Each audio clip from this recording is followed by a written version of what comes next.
Olá, eu sou a Juliette Vitorino, professora de Biologia, para quem ainda não me conhece, e hoje a gente vai ter uma aula sobre Introdução à Biologia. A gente vai falar alguns conceitos básicos de Biologia. E aí, o que é Biologia, né? Biologia, o nome, né? A etimologia do nome é logia, estudo, bio, vida.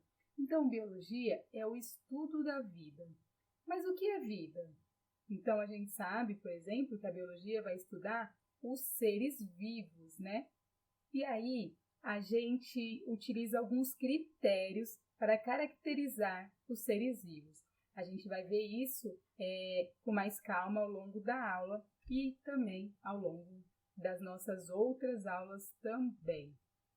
O que é seres vivos? Então, se eu pegar, por exemplo, essa boneca aqui, essa boneca tem 2 olhos, tem um nariz, tem uma boca, e aí tem cabelo, veste roupa, e mesmo assim, vocês sabem que isso é um ser não vivo, apesar de ter muitas coisas que a gente utiliza para caracterizar um ser vivo. Se eu pegar um grampeador e perguntar para você se isso é um ser vivo, um ser não vivo, você vai falar para mim que é um ser não vivo. Apesar de vocês não saberem, ou pode saber, mas apesar da maioria dos estudantes não saberem qual é o conceito de vida, vocês conseguem caracterizar o que é um ser vivo e o que não é um ser vivo pela composição desse ser vivo, pela caracterização. Você caracteriza um ser vivo. Você pode falar, se eu perguntar para você o que é vida, você pode saber não conceituar isso, mas você certamente vai saber falar para mim se o que eu te mostro é um ser vivo ou se eu te mostro é um ser não vivo. E aí, a primeira coisa que a gente estuda é a composição química. A gente fala que os seres vivos são compostos por chomps. Chomps, professor, o que é isso? Tá louco, enlouqueceu, eu nunca ouvi falar nisso. Calma aí, vamos com calma que a gente vai chegar lá. Então, vamos ver aqui a composição química dos seres vivos.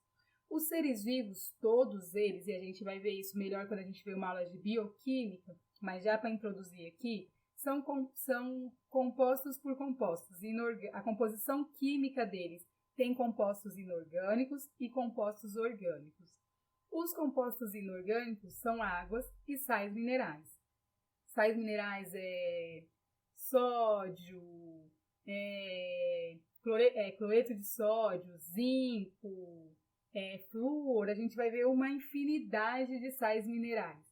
E aí esses sais minerais, eles podem estar dissociados ou cristalizados.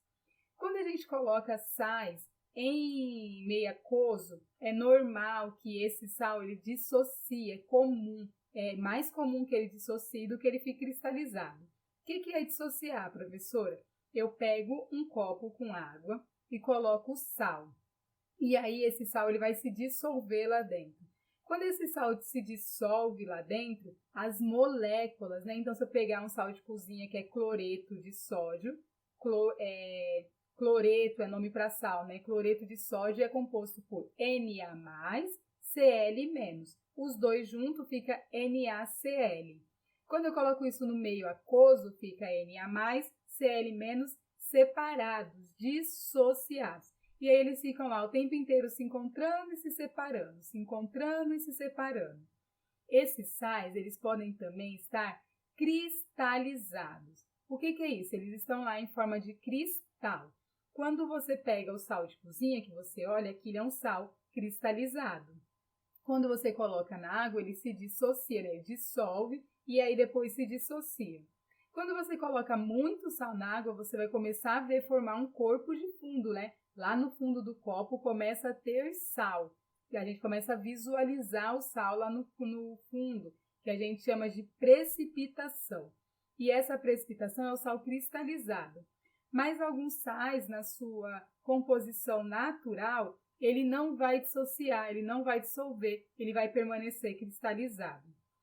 Além disso, a gente tem também os compostos orgânicos, que é carbono, hidrogênio, oxigênio, nitrogênio, fósforo e enxofre. Todos os seres vivos têm esses compostos orgânicos na sua composição. E é isso quando eu falo para vocês lá do chomps. Ah, professora, mas aqui não está chomps, aqui está chomp. Sim, Aqui está Schonf porque aqui está o nome do composto. Mas a gente normalmente, em química, a gente utiliza a sigla do composto. E se você olhar lá na tabela química, quando você olhar fósforo, está um P. Por quê? Porque fósforo escreve PHO, de fósforo, né? Que é o nome dele em latim. Enxofre, a mesma coisa. Você vai encontrar lá um S, porque o nome dele em latim é súforo e não enxofre. Então, aqui, ó, apesar de estar escrito Schonf, quando a gente vai olhar a sigla dessas letras lá na tabela periódica, a gente vai ver Schonpes. Por isso que a gente utiliza lá aquilo que eu tinha falado para vocês, Schonpes, porque aqui se relaciona a fósforo e aqui enxofre. Então, carbono, hidrogênio, oxigênio, nitrogênio, fósforo e enxofre. Essa é a composição química dos seres vivos.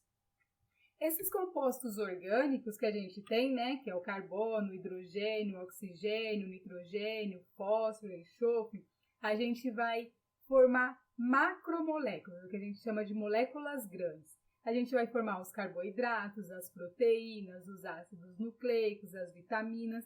Fiquem tranquilos que a gente vai estudar cada um desses compostos lá em bioquímica, então não precisem se desesperar aqui. Mas carboidrato, por exemplo, são os açúcares do nosso corpo e ele é responsável pela energia do nosso corpo, né? As proteínas, a gente vai ver lá em bioquímica que as proteínas são responsáveis pela composição do nosso corpo, né? Os ácidos nucleicos são responsáveis por passar a informação de geração para ser geração. Então, os ácidos nucleicos são nosso DNA e nosso RNA. E as vitaminas são substâncias que a gente precisa presente no corpo para evitar algum tipo de doença. E aí são essas vitaminas que vão regular algumas reações ali também. Então, a gente tem também como compostos orgânicos os lipídios, mas fiquem tranquilos que a gente vai ver isso com calma lá quando a gente vê aulas de bioquímica. Aqui é só uma introdução, só para vocês saberem que existe. Depois disso, a gente tem a célula, que é uma outra coisa que a gente usa para caracterizar um ser vivo. A gente fala que todo ser vivo tem célula. A célula é a unidade básica de um ser vivo. Quando a gente vê teoria celular, a gente vai ver que é a célula que é qualquer ser vivo, para a teoria celular, tem que ter uma célula. E essa célula dentro de um ser vivo vai ser a menor unidade funcional e estrutural. É a menor coisa que existe dentro de uma célula, professora? Não, a gente vai ver ali que não. Mas ele é a menor coisa que tem função e que tem uma estrutura de fato. E os vírus?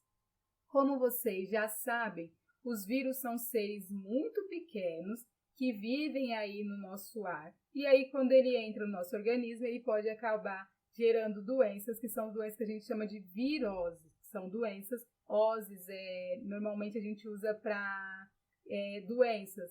Viroses são doenças causadas por vírus. Os vírus são acelulares, os vírus não têm células. Por isso que para quem acredita na teoria celular, de que a célula é a unidade básica de um ser vivo, os vírus não são seres vivos. Eles não consideram os vírus os seres vivos, porque esses vírus não têm célula. Além disso, cheguei aqui na imagem que eu ia mostrar para vocês. Célula, a gente tem aqui a célula.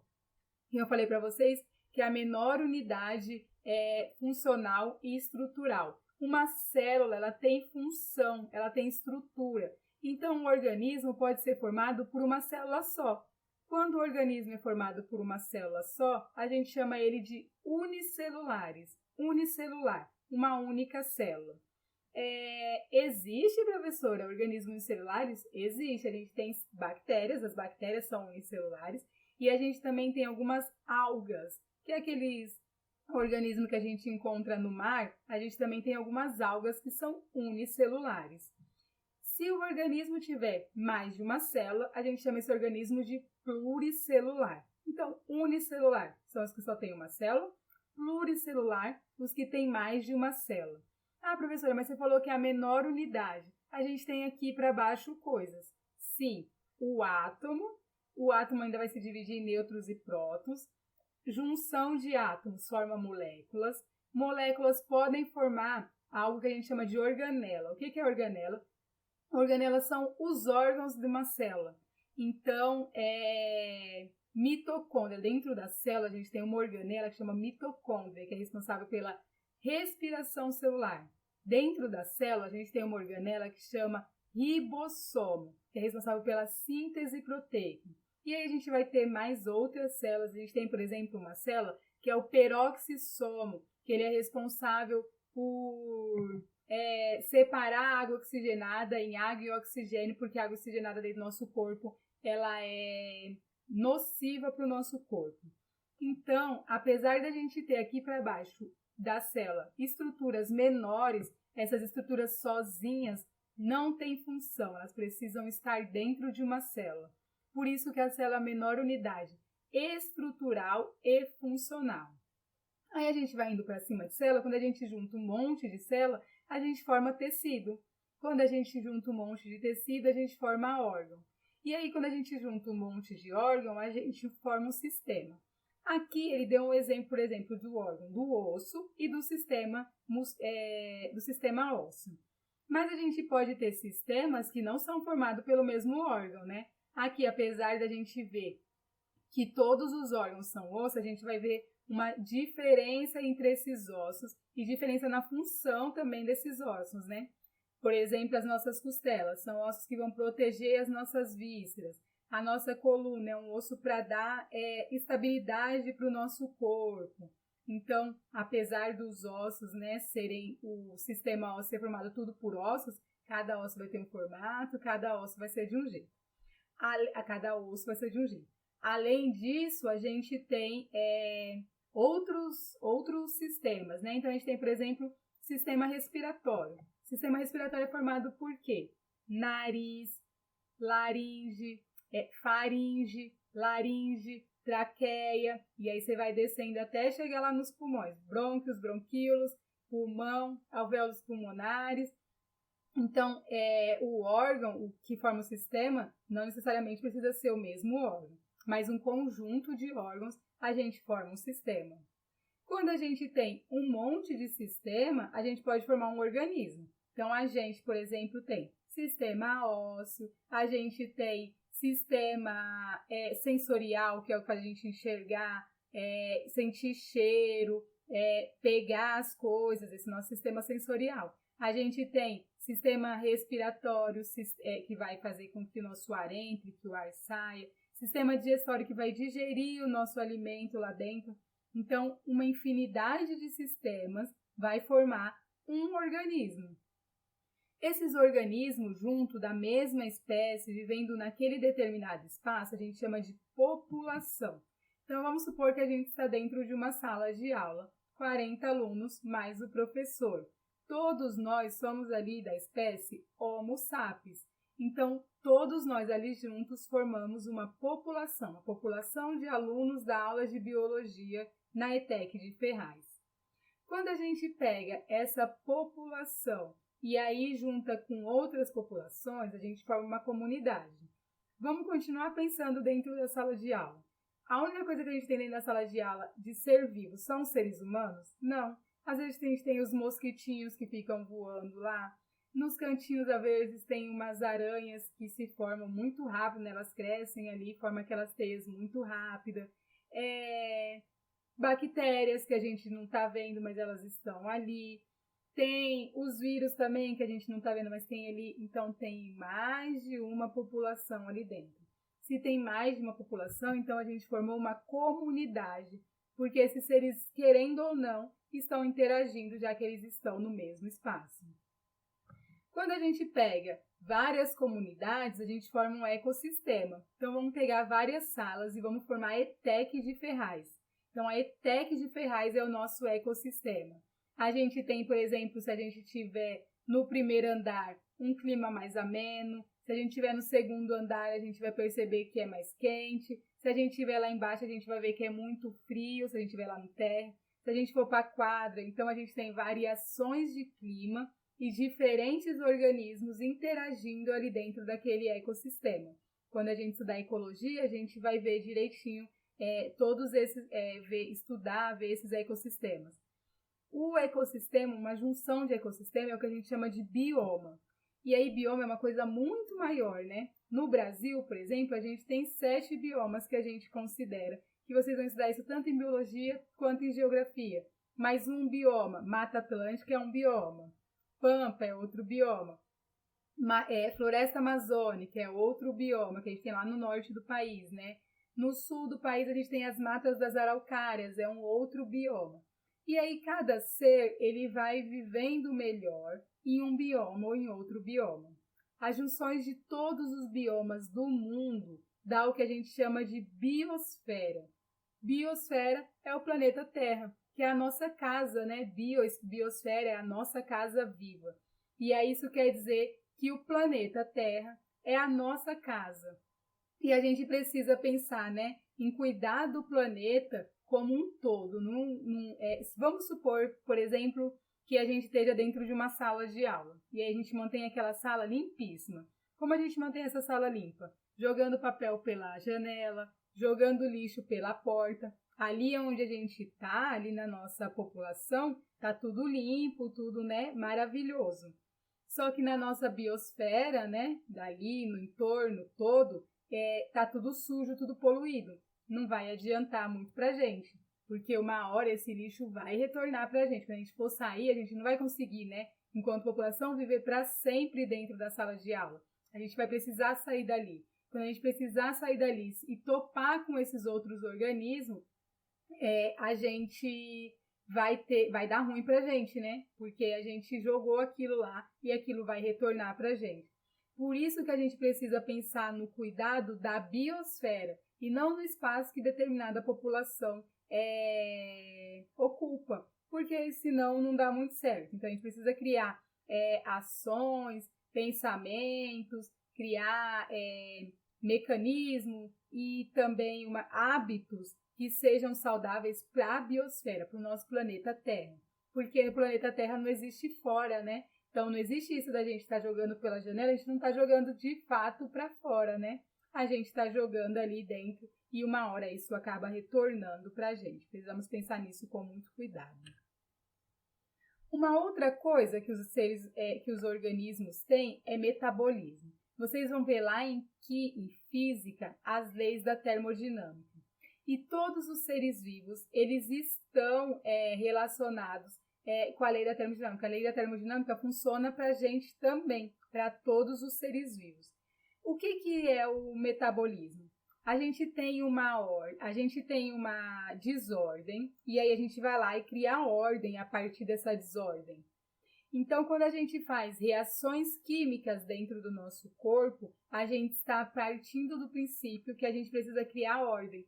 Então, a gente tem um monte de moléculas solta lá e a gente precisa ordenar essas moléculas. Ou a gente tem um monte de molécula que está muito junto e que elas juntas ali não está conseguindo fazer nada e a gente precisa... pensa tipo no seu guarda-roupa todo bagunçado lá dentro.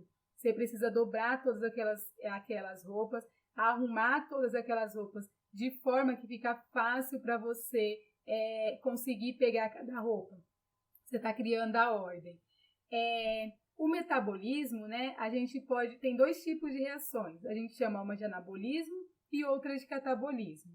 Anabolismo é quando a gente faz a síntese das reações, quando a gente sintetiza as reações.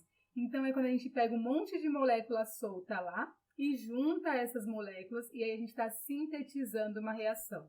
O catabolismo é quando a gente faz a quebra de reação. Então, é como se a gente pegasse aquele guarda-roupa que está lá, com aquele monte de roupa apertada, né? Tudo junto, que chega, fica toda amassada e faz com aquilo, né? Faz uma ordem com aquilo, que a gente quebra aquelas reações, né? Aquele monte de moléculas juntas, a gente separa elas. Isso a gente chama de catabolismo. Vírus não tem metabolismo próprio.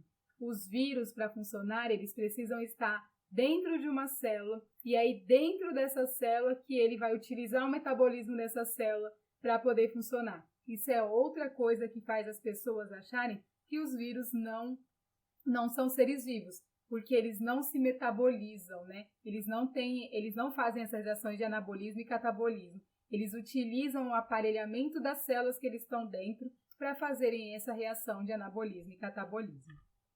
Para além disso, a gente tem uma coisa muito importante que é a nutrição, né? Todos os seres precisam se nutrir. E aí, essa nutrição ela pode se dar de dois jeitos. Ou os autotróficos, que são os organismos que produzem o próprio alimento, ou os heterotróficos, que são os organismos que são incapazes de produzir o próprio alimento. Nós, seres humanos, por exemplo, somos heterotróficos, porque a gente não produz o nosso alimento. Inclusive, todos os animais, né, todo o reino animal é heterotrófico. Ninguém ali produz o seu próprio alimento. Os autotróficos, por outro lado, eles vão produzir esse alimento por duas fontes de energia. Ou a fotossíntese, quando essa fonte de energia é energia solar. E aí, esses organismos, eles precisam ter também clorofila, porque nós seres humanos, podemos utilizar, né, o sol para produzir algumas coisas no nosso corpo. Então, a gente precisa, por exemplo, de sol para a produção de vitamina D, para ativar a nossa melanina. No entanto, se a gente não tem clorofila, a gente não consegue fazer isso se tornar energia. A mesma coisa lá com a quimiossíntese. Quimiossíntese é utilizada por alguns fungos e algumas bactérias.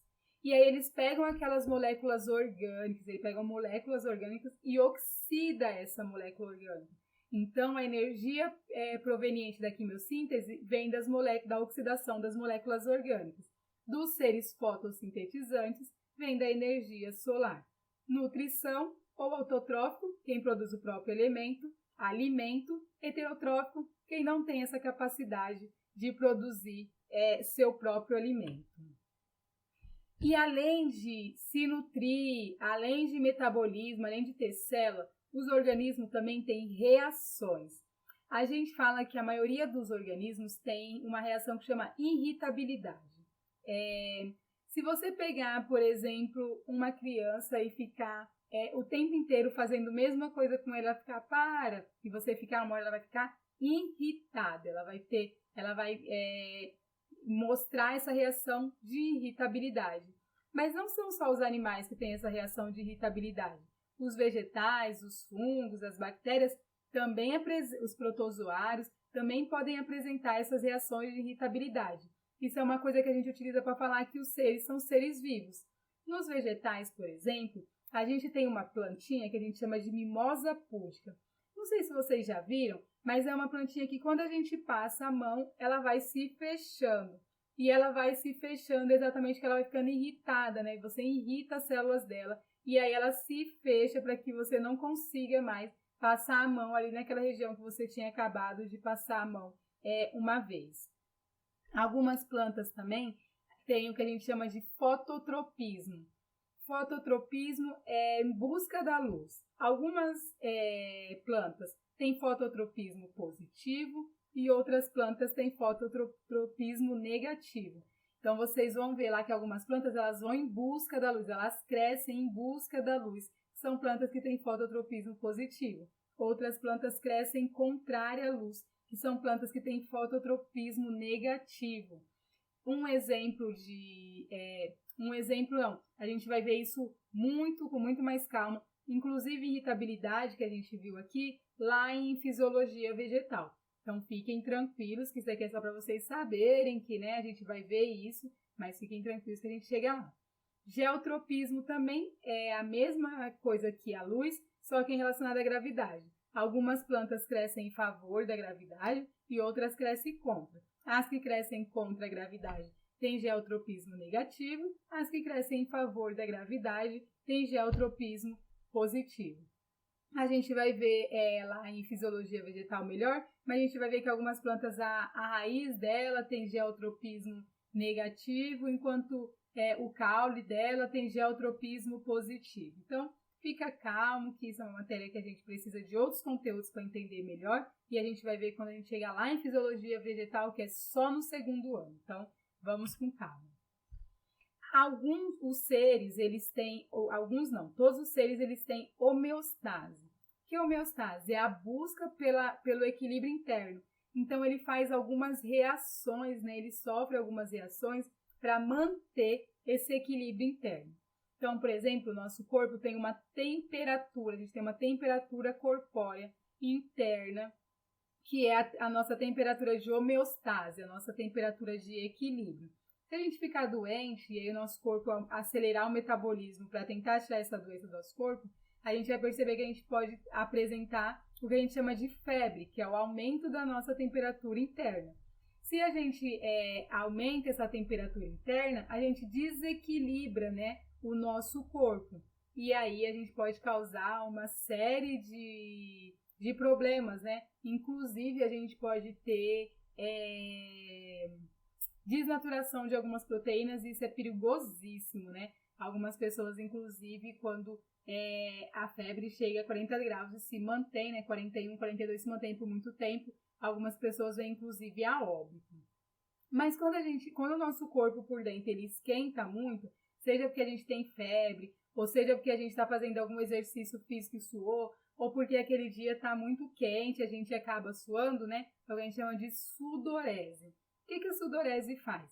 A gente vai ver isso melhor quando a gente vê o nosso sistema circulatório, mas só para entender um pouco dessa homeostase, né? Que o nosso corpo busca essa homeostase, a gente tem aqui, né? Vai começar a sair gotículas de dentro do nosso corpo, gotículas de água.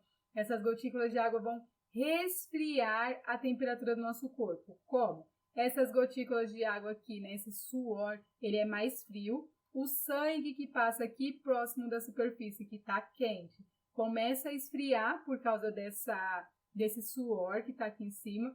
E aí esse suor leva um sangue mais frio para todo o nosso corpo, né? O sistema circulatório circula por todo o nosso corpo. Então todo o nosso corpo começa a resfriar mais por causa do nosso suor. Dieta, por exemplo. Quando a gente está com pouco alimento no corpo, nossa glicemia baixa, avisando que a gente precisa comer. Quando a gente se alimenta, nossa glicemia aumenta. A gente começa a digerir lá, produz hormônios glucagon, e aí a nossa glicemia baixa de novo. Tá na hora de comer de novo.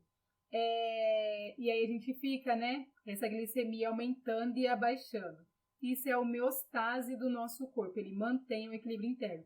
Se a gente não tem a função dessa glicemia, né? O aumento e a queda dessa glicemia funcionando corretamente, se a gente está em um estado de desequilíbrio da glicemia, a gente tem o que a gente chama de diabetes, né? Diabetes mellitus tipo 1.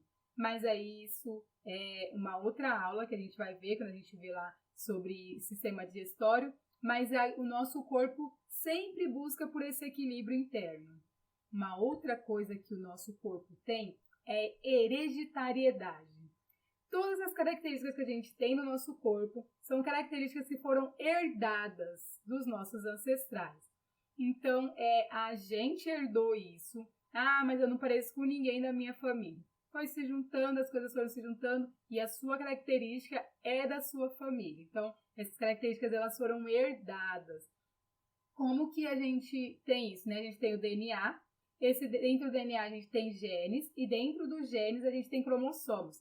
A gente vai estudar agora, ainda esse ano, a gente vai estudar sobre as divisões celulares, que é a meiose e a mitose, e a gente vai entender um pouquinho de DNA, de gene e cromossomo, mas a gente vai terminar de entender mesmo sobre isso lá no terceiro ano, quando a gente vê genética.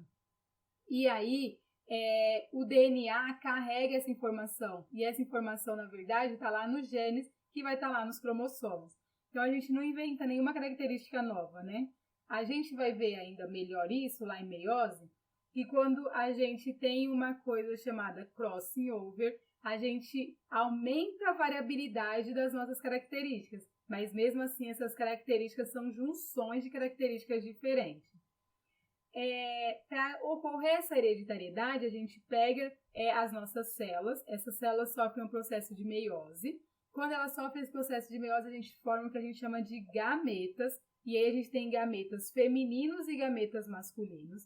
Esses gametas vão se juntar, fazendo lá na fecundação, né, formando o nosso zigoto, e aí nessa fecundação você vai ter metade das características que você tem no seu corpo veio do gameta masculino e a outra metade veio do gameta masculino. Se juntou e formou você. Então, a hereditariedade existe, a gente não formou características novas, essas características vieram, né, dos nossos ancestrais.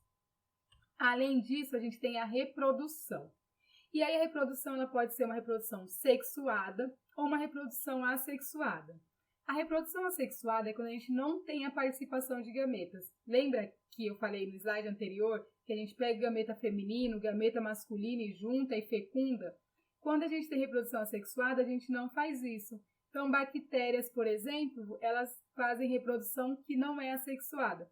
Elas estão aqui, né? Tem uma bactéria, tem um corte no meio aqui, elas fica metade aqui do material genético aqui, metade do material genético aqui, e aí elas se formam novamente. E a gente vai ter duas bactérias. Corta no meio, cada uma vai dar duas de novo, né? Então, de duas a gente tem 4. De 4 a gente vai ter 16. 16 a gente vai ter 32, 32, 64, 64, 128, 512, 1024 e assim sucessivamente. Elas, quando você não tem participação de gametas, você tem uma baixa variabilidade. Porque aquela célula, né, aquela bactéria que deu origem às 1024 bactérias, aquelas 1024 bactérias é exatamente igual a ela. O material genético, tudo é exatamente igual, não teve variação. Então, essas são populações que têm grande risco de entrar em extinção, porque a variabilidade genética diminui esse risco, né? Por isso que a gente fala que a reprodução sexuada é vantajosa, né? Porque você vai pegar lá os 50% dos genes do seu pai, 50% dos genes da sua mãe e vai juntar, vai formar um zigoto. Quando você formar um outro gameta, e a gente vai ver isso melhor quando a gente vê meiose, quando a gente vai formar outro gameta, cada gameta é diferente. Então, é por isso, por exemplo, que eu sou diferente dos meus irmãos, assim como vocês não são uma cópia completa do seu pai e da sua mãe, vocês são diferentes. Então, por quê? Porque a gente pegou o gameta feminino, o gameta masculino, juntou. Quando eles juntarem de novo, se eles forem se reproduzir novamente, pega o gameta feminino, que é diferente do gameta feminino que chegou até você, pega o gameta masculino, que é diferente do gameta masculino que chegou até você, e juntou. Então, a reprodução sexuada, ela aumenta a variabilidade genética. Aumento de variabilidade genética é vantajosíssimo se você estiver pensando em questão de evolução. São esses seres, né, essas populações com alta variabilidade genética que têm mais capacidade de perpetuar ali dentro daqueles espaços onde elas estão inseridas. Aí a gente tem, né, comecei a falar de evolução, e a evolução é quando a gente está bem adaptado ao meio. Vamos pensar, eu falei para vocês que a gente tinha aqueles monte de bactérias, né, 1024 bactérias, tudo igual. Se eu chegar ali e jogar um inseticida, o inseticida que matar uma bactéria, inseticida não mata bactéria, né? Inseticida mata inseto. Se eu chegar ali e jogar um antibiótico mata bactérias, que matar uma daquelas bactérias, ele vai ser capaz de matar todas as outras bactérias, porque elas são exatamente iguais. Agora, se a gente pensar em uma população que tem uma variabilidade, então vamos pensar no momento que nós estamos vivendo agora. Chegou um vírus até a gente, que é o SARS-CoV-2, que causa a Covid-19, e esse vírus, como a gente tem uma variabilidade genética muito alta, ele tem a capacidade de matar alguns seres e outros seres ele não mata. Alguns seres ele adoece, enquanto outros não têm sintomas algum. Por que isso? Porque nós somos altamente diversos. A variabilidade genética fez com que a gente tivesse uma grande variedade. Então, como a gente é muito diverso, alguns corpos formaram proteção para esse SARS-CoV-2, alguns corpos não têm a proteção desse SARS-CoV-2. Alguns corpos, quando entram em contato com SARS-CoV-2, entram em óbito, outros ficam doentes e alguns não têm qualquer que seja, não tem nenhuma reação. Então, isso é sobre evolução, por isso que o ser humano consegue se perpetuar por tanto tempo em tantos espaços diferentes, porque a gente somos muito diversos. Isso a gente foi feito pela seleção natural. A gente vai estudar aqui logo no começo sobre Darwin e Lamarck, que a gente vai ver, né, que o Darwin ele falava sobre seleção natural, que os seres mais bem adaptados sobrevivem àquele ambiente. Então, o que Darwin falava, por exemplo? Tem um mosquito, tem 3 mosquitos voando aqui. E aí, um dos mosquitos que está voando aqui não tem, ele não morre por causa de inseticida. Então, eu jogo inseticida, mato 2 e um sobrevive. Esse que sobreviveu, quando ele for procriar, ele vai passar essa característica de não morrer por inseticida para o próximo. E aí, a ascendência dele, né, todo mundo que vier depois dele, não vai morrer, toda a descendência dele, né, não vai morrer por causa de inseticida. Por quê? Porque esses seres foram melhor selecionados. Foi uma seleção natural que aconteceu ali dentro. Então, escolheu-se uma característica que era importante para a sobrevivência daquele ser ali naqueles ambientes, e aí a gente vai selecionando. A natureza faz isso o tempo inteiro, vai selecionando essas melhores características. Uma outra coisa que ocorre também é mutação. A mutação, ela causa variabilidade genética. Algumas pessoas acham que mutação só causam doença, alguma coisa assim, mas a mutação é extremamente importante para a população. Eu coloquei aqui 2 exemplos, e aí essas mutações, algumas vezes, elas são tão vantajosas que ela perpetua dentro da nossa espécie. Então, por exemplo, síndrome de Down. A gente tem pessoas com síndrome de Down há muito tempo e essas pessoas continuam nascendo com síndrome, algumas pessoas continuam nascendo com síndrome de Down. Isso é benéfico para a nossa população, a gente aumenta a variabilidade genética dentro da nossa população. Essa mutação, ela pode ser gênica, que é quando a gente modifica um gene só, por exemplo, o caso dos albinos. Então, aquelas pessoas que têm a ausência total de melanina dentro do corpo, elas são, a única mutação que ocorreu foi na mutação lá que produz a melanina. Já outras mutações a gente chama de cromossômicas. Por quê? Porque todo o cromossomo vai ser alterado. Nos seres humanos, a gente tem 46 cromossomos. Quando uma pessoa tem síndrome de Down, apesar dela ter a trissomia do 21, né, lá no 21, ao invés de 2 cromossomos, ela vai ter 3 cromossomos, isso vai fazer com que todo o cromossomo dela seja modificado. Então, você vai olhar para uma pessoa com síndrome de Down e vai conseguir identificar isso muito facilmente, né, na maioria das vezes, dependendo do grau dessa síndrome, né? Algumas pessoas você não consegue identificar porque tem um grau mais baixo. Mas dependendo do grau, você olha e você consegue identificar que aquilo é uma pessoa com síndrome de Down, porque todo o cromossomo dela foi modificado. Então, eles têm características muito semelhantes, né? Muito semelhantes não, eles são pessoas diversas, mas eles têm algumas características que você encontra em todos eles, e aí você consegue caracterizar uma pessoa de síndrome de Down por causa disso. Era isso que eu tinha para falar para vocês. Agradeço imensamente a atenção de vocês. Fico aqui disponível para qualquer dúvida que vocês tiverem, e aí qualquer coisa a gente vai conversando. Vou chamar vocês lá no chat agora para explicar um pouquinho sobre a atividade, mas está tudo certo. Muito obrigada, tenham todos um bom dia.